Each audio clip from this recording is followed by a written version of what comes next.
Hey guys, what's happening? And thank you for watching again. So I'm going to be continuing to read you my book, Believe. We left it off at chapter 2 last time, so I'm going to continue from there and hope that you enjoy the story. And once again, I am so grateful for you guys for listening to my book and giving me the opportunity to read it out for you here on YouTube for free. So we'll start from chapter 2 where I left it last time, where Joseph and his wife Grace were about to be split up and sent into different houses to serve the state empire for whatever they deemed fit for their needs. So here goes, guys.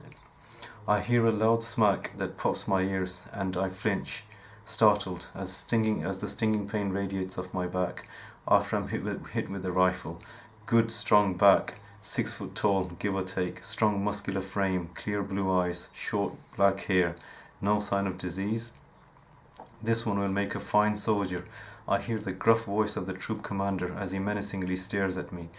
Don't I know you from somewhere, boy? No, sir, I reply and force my eyes to look at the ground as he inspects the tags on my right arm. All believing children wear a black string tied to their right arm carrying silver metal tags engraved normally with the names of their fathers and the family to which they belong. As he inspects mine, a cold shiver runs through me. I realize I do know this troop commander. His name is Insarto, and I once saw him brutally beat a 17-year-old boy nearly to death with an iron bar because he refused to repeat his father was a cowardly, believing scum.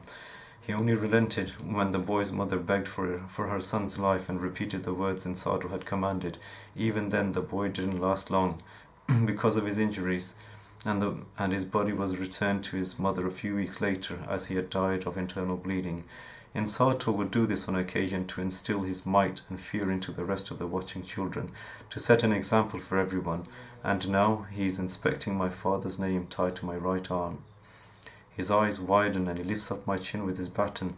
I grit my teeth, expecting another painful hit to come at any moment, but it doesn't come.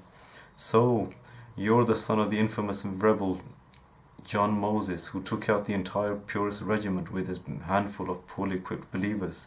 As he evokes my father's memory, I feel his courage enter my heart, and I look up into his eyes and reply, yes.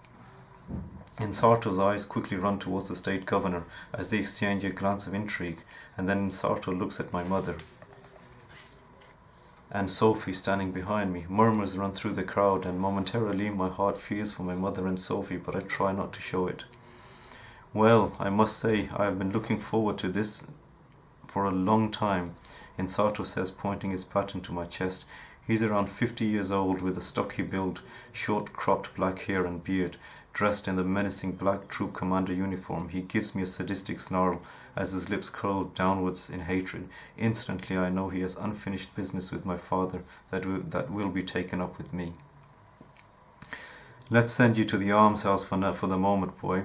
But first, let's see who else we have here today. His eyes turned to the boy stood next to me, my childhood friend, Levi. Thin and frail, I can remember him always wheezing for air since we were toddlers. Years of malnutrition have always kept Levi sick and physically underdeveloped. Herbal homemade remedies from his mother have kept him alive longer than anyone had expected, and none of us can afford real medicine. He stands next to me, trembling, looking more like a 14-year-old than a 17-year-old. Keeping his eyes to the ground, his thick red hair cover his forehead. He doesn't lift his head up. His mother and 2 younger brothers stand behind him. Well, this one's disappointing. I can count his ribs from the outside. Insato points to Levi's ribcage with his baton, and his troopers laugh. Then he gives a callous look and says, "Send him to the donations house." Again, groans of disapproval ripple through the crowd. "Have mercy, great commander. He won't survive a single operation," his mother pleads with Insato with tears in her eyes. "I am being merciful. It will end his misery quickly, and you'd better raise those two younger ones to be stronger than this one." Insato points to Levi's younger brothers. Levi remains motionless, and I swallow my anger as my nails dig into my palms. I know he has given Levi a certain death sentence. And then Insato moves on to the next child, and this time it's a girl we all know and recognize by face, but know very little about. She is an orphan raised by her aunt, as both her parents died in the war. She is slender and tall, always quiet. Rebecca hardly speaks to anyone. With her autumn brown hair washed and tied back in a ponytail, she stands head bowed in a grey dress, possibly the best one she has, as nobody has seen her wear it before. I never really noticed how beautiful she really is until now. Well, that's more like it. At least some of you lowlifes still possess the decency to make an effort. Insato taunts and points his baton at Rebecca. Too healthy for the donations, and not strong enough to be a soldier. You'll make a fine servant, my dear. Send her to the State Pride House for this one. Another hush descends upon the crowd, followed by cries of despair, as one of his troopers inspects Rebecca's arm tags for her parents' names, and then enlists her for this bride house. I take one last look at Rebecca, and she doesn't move her head or show any emotion. She stares blankly at the ground in front of her as her eyes fill up with tears. I feel pain creep into my heart as she is taken away to be prepared for a new life. 2 stormtroopers approach her and tear off her grey dress, leaving her trembling in her undergarments before draping her in a blood-red gown made out of the most exquisite cloth I have ever seen. It symbolizes her new life as a state bride. She is led away. Her aunt looks on in her direction, but doesn't cry. Her eyes full of barely containable rage. It seems our parents have simply run out of tears to cry. Insalto looks at the next child, stood in line, with gleeful eyes. It's the twins this time, Adam and Harris, standing close together. Right, guys, so we'll leave it for there. That's page 15, chapter 2.